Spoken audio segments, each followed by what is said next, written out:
Is clickbait destroying YouTube? What is clickbait? Let's see what Google says. On the internet, content whose main purpose is to attract attention and encourage visitors to click on a link to a particular web page. But on YouTube, there's no headlines. There's just the title and thumbnail of the video, and that's what people fuck with. Let me show you what I mean. This video in particular popped up in my recommended feed, and it's this video of this girl. She says she was almost kidnapped. I have no idea if that really happened or not. I never clicked on the video. But what I do know is that this thumbnail of her was clearly photoshopped. That image in the thumbnail never happened. It's not like she got home right after being kidnapped, sat down, decided to make a video before even going to the cops. Oh, look at that. Another one in the related section on the video. It's her, and the title is, I got ran over last night, with a very photoshopped image of her leg exploding. Classic clickbait. And it works. I kind of want to click it. So is clickbait destroying YouTube? I mean, is it even a new thing? Back when I first got started on YouTube over 11 years ago, you couldn't choose a custom thumbnail at all. It was whatever was just right in the middle of the video was what was going to be your thumbnail. One of the first examples I ever saw of clickbait, Sexy Phil, aka Philip DeFranco. I'm looking back at Phil's oldest videos. They're just him talking in front of a white wall. Then all of a sudden, bam. This might have been the first clickbait video I ever saw. Back in the day, YouTube used to have most viewed lists and top favorited lists. This was right at the top.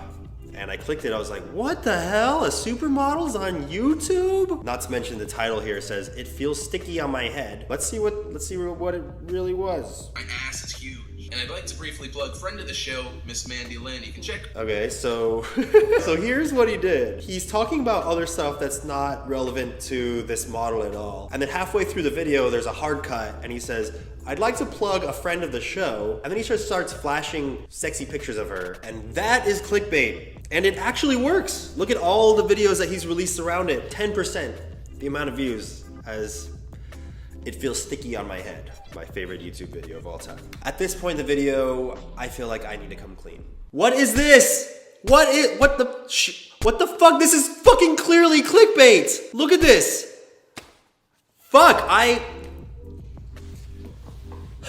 a hypocrite, okay? I said it, I'm a hypocrite. I tried clickbait on my channel just to see. I was like, everyone else is doing it. I should see if I could try doing some clickbait too. And it works. This first one that I did got 368,000 views. Great. I mean, yeah, that's really good. But then I went one step further and made my next video look like something really fucked up happened. For some reason, this video ended up on everyone's recommended feed. It says, she knows I lied. I took this screenshot from the video where I'm sitting up in bed, and it has nothing to do with me lying at all. This video got over 1 million views. It works. Clickbait works. I should have known it was gonna work. Back in 2008 on Smosh, we made this video. I photoshopped some product that we're advertising in the video on this famous shot of Britney Spears coming out of a car with her vagina showing, and I put censored over it. This wasn't even purposely clickbait. It was just randomly in the middle of the video, and look how many views it has. 102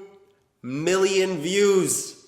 That's insane. So is clickbait necessary? Do you have to use clickbait in order to get views? I have a perfect example of someone that doesn't use clickbait. I don't know if she's ever used clickbait. Jenna Marbles. I only see one video that she even chose a custom thumbnail for. She just makes good shit. High quality shit. It makes me feel like I'm on old YouTube before people could choose clickbait thumbnails. She just makes good videos, and they all still get views. She has a ton of views. So you don't need to use clickbait. But is clickbait really all that bad? I mean, let's take movie posters, for example. They completely stage a poster to look like something that probably was never in the movie. These companies choose a title and poster that's gonna get the most viewers. And maybe you wouldn't have watched the movie if it looked boring. I'm not even sure a bunch of popular YouTube channels would have as many viewers as they have if they didn't have a way to draw new viewers in with interesting titles and thumbnails. Even if they make really good content, no one would even necessarily know. It really makes you wonder, does YouTube care if clickbait exists?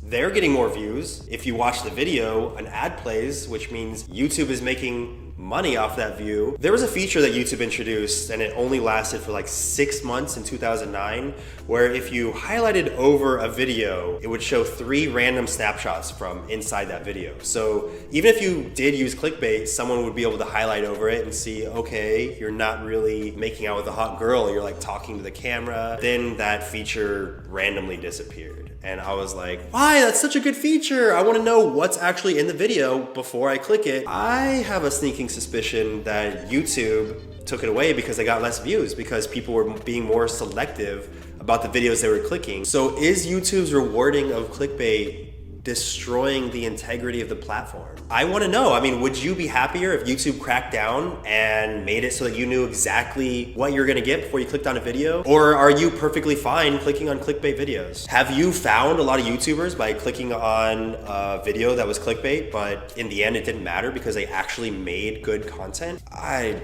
don't know. I mean, I don't know what to think. On one hand, I hate it, but on the other, I think it's the best way to find new people, and as a creator, for people to find you. I don't think there's an answer.